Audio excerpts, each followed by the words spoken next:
Let's be honest, Stone Cold Steve Austin should not exist in wrestling history. Before Austin 316 became the most iconic phrase WE ever produced, Steve Austin was a nobody. He was frustrated, broke, injured, and quietly preparing himself for yet another career failure. When he arrived in WWE in 1995, it was supposed to be his last chance. And almost immediately, everything started going wrong. He had just been fired by rival company WCW over the phone while he was recovering from an injury. Now in WWE, he was given the bland, forgettable name, The Ringmaster.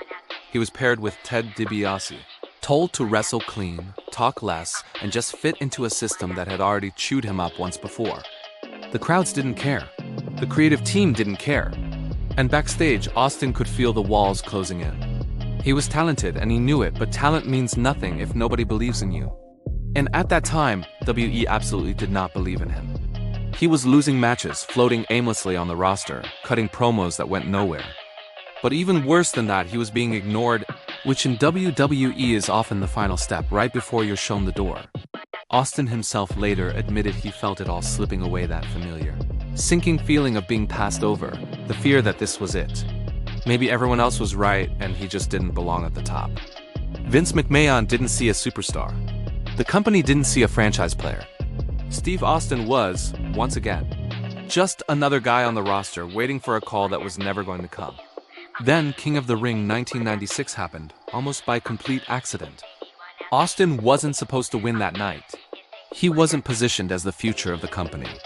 He wasn't supposed to redefine an entire generation. He simply won the tournament because the original winner, Triple H, had to be punished, and someone had to take his place. So Steve Austin filled in. And when he stood in the ring afterward, battered and bleeding from the mouth, there was no carefully written script. There was no corporate message, no branding strategy, no plan. For the very first time in his WWE career, Steve Austin was handed a live microphone and essentially told to say whatever he wanted. What came out next wasn't a promo, it was years of bitterness, rejection, and raw anger boiling over in real time. He mocked his opponent, Jake the Snake Roberts, who had been playing a born-again Christian character. He tore down the idea of moral superiority and then, without realizing it would change everything, he said a line that felt raw, dangerous, and completely real. Talk about your Psalms, talk about John 3:16. Austin 3:16 says, I just whooped your ass. It wasn't polished. It wasn't planned, and that's exactly why it worked. The crowd didn't erupt instantly, but you could feel something shift in the air. A seed was planted.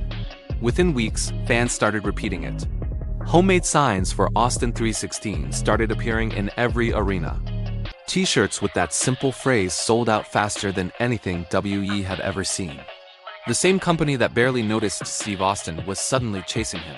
Because for the first time, the audience had chosen their own hero, someone WE hadn't tried to force on them. Austin didn't talk like a larger-than-life character. He talked like the fans felt. He was angry, fed up, tired of authority, and tired of being told what was good for them. At the time, UCW was crushing WWE in the ratings war. WE was promoting clean-cut, family-friendly heroes. Austin became the exact opposite of everything they stood for. He wasn't polite. He wasn't controlled. And instead of breaking the system, he exposed it for being out of touch. Vince McMahon later admitted that Austin was never the plan. He was a reaction, a lightning strike the company simply couldn't control. The man who was nearly fired became the undisputed face of the Attitude Era. The wrestler who was invisible became the loudest and most important voice in the entire industry. And that unscripted promo, the one that was never supposed to matter, didn't just save Steve Austin's career, it saved WWE itself. Stone Cold wasn't created in a boardroom. He wasn't protected by management in his early days, and he certainly wasn't chosen to be the guy. He was a survivor who got one chance to speak honestly at the exact right moment, and professional wrestling has been living in the shadow of that moment ever since. Thanks for watching.